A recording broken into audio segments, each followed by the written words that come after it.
歡迎你返到嚟創業家讀書精華，我係 Angel，今日同你分享嘅呢本書叫做《The Let Them Theory》，翻譯成中文就係隨他們去理論。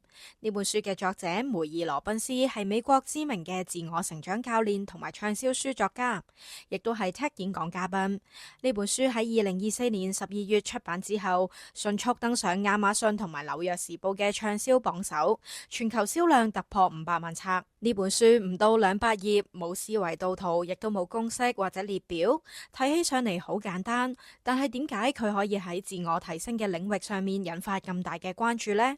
答案收埋喺一個小故事裏面。羅賓斯嘅仔奧克利高中畢業舞會對於美國學生嚟講係一件大事，而羅賓斯夫婦仲負責成場活動。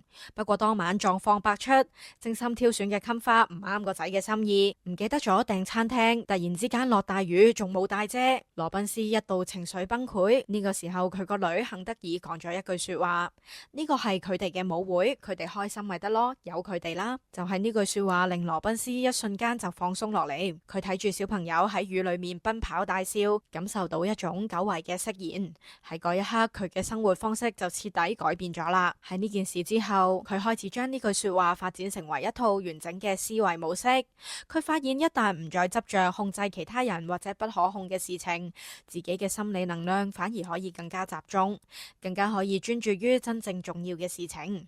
佢甚至喺社交媒體上面分享呢一個心得，引發咗巨大嘅共鳴。羅賓斯提出一個核心嘅問題：點解我哋成日都會焦慮、缺乏安全感、唔夠精神呢？唔係因為決策錯咗啊，而係你成日都想控制嗰一啲根本冇辦法控制嘅人同事。咁樣嘅話，你其實係將自己嘅情緒主導權交咗去別人嘅手裏面。當你學識放手，你先至收翻時間、精力同埋內心嘅平靜，因為你終於知道幸福係嚟自於你可以掌控嘅行為，而唔係其他人嘅反應。講到呢度，你應該可以感受到呢一本書嘅力量。跟住落嚟，我會根據羅賓斯嘅研究同埋書裏面嘅內容，帶你去深入了解呢一套放低控制、擁抱自由嘅隨他們去理論。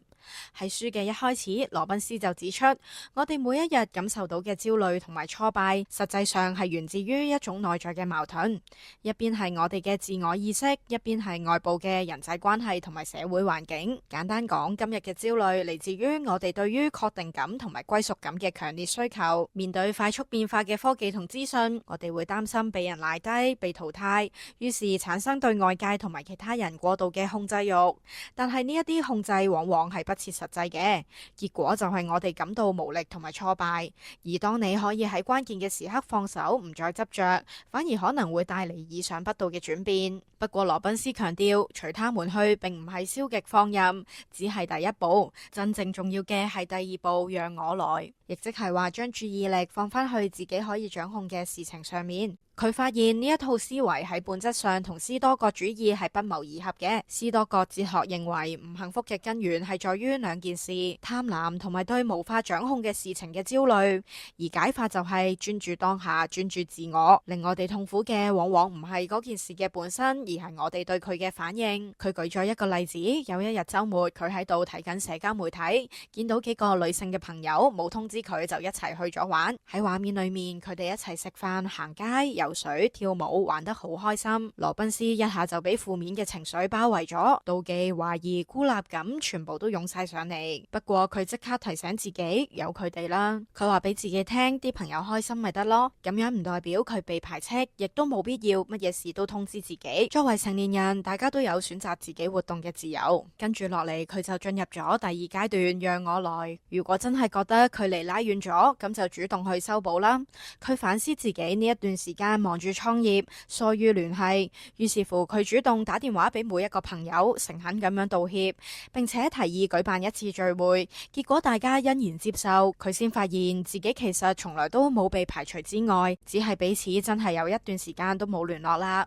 透過呢一個過程，佢唔單止化解咗內心嘅焦慮，亦都重新建立咗同朋友嘅連結，更加深刻理解咗隨他們去唔係放棄，而係將注意力從其他人身上轉翻去自己真正可以行動、可以改變嘅地方。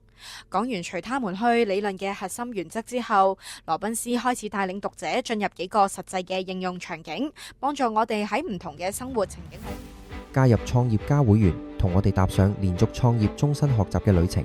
成為會員，你可以足本重溫全部內容，系統吸收最重要嘅知識，人工智能、網絡營銷、團隊管理、個人能力，全部一次過學齊。我哋唔止教知識，更會定期安排見面同交流，互相督促，互相學習，一齊進步。創業家係一個你將來會慶幸自己早 subscribe 嘅 channel。會員專享包括 App 嘅內容庫、超過600小時實戰影片、超過300本讀書精華、專屬課程與工具包持續更新，每年3次個人諮詢，針對你嘅實際難題落地解決。如果你都想穩步升級，請即刻 Subscribe 撳埋通知鐘仔，支持我哋營運，立即加入創業家會員，